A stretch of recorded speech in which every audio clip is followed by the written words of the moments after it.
Hey everyone, I just wanted to share with you quite a fun passage, literally a fun passage, in Harald Sæverud Bassoon Concerto. This is a Norwegian bassoon concerto, which I'm fortunate to going to perform in Stavanger in Norway, my hometown basically, next week, together with the Norwegian Youth Orchestra and with the great conductor also Torvald Veggum. It will be a lot of fun, I think. And the thing is, in that concerto, in the cadenza, there is a quite short passage that says latter above the notes. Latter is Norwegian, and if you translate it to English, it translates to laughter. The passage you can see there, basically, and it's basically just written down with, of course, direct note names. So if I just play it like it's written, it sounds something like this.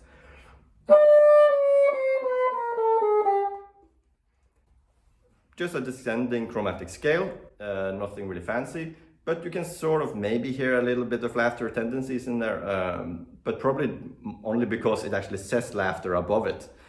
If it didn't, you probably wouldn't think too much about it, which means I need to do something about it. So what to do then? Well, if we analyze the score a little bit first, you can see, okay, it starts loud and softer. That is one thing. Another thing is the first note is a little bit longer. You can see it's a tenuto on it in comparison to the rest, which also means that you emphasize the first note. And also considering this is a cadenza, then you can take time, you can do a bit rubato, you can be flexible, you don't need to be so inside the box, it can be a bit more rhetorical, you can actually sound different if you want to. So here, when it comes to laughter, I want to try to accomplish that. But then how to do that on the bassoon here? Well, then you need to think how you laugh. You know, basically what you're doing is you are bending the pitches by basically failing supports.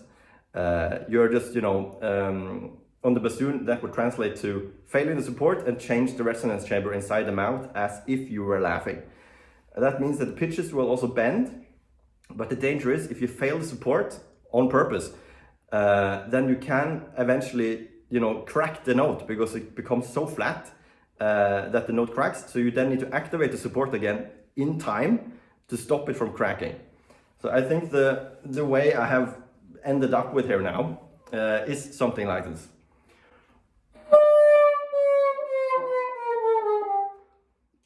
At least then it sounds a little bit more rhetorical. It can sound like laughter even if people don't have the score to see that it's written laughter above it. So this is how I will perform that bar. I think it's maybe a little bit more interesting, a little bit more rhetorical. So if this is an effect you will ever need to do, now at least you know how I did it, and feel free to copy paste. Okay, so of course also if you are nearby Stavanger next week, feel invited to the show. Hope to see you all there. Ciao, ciao.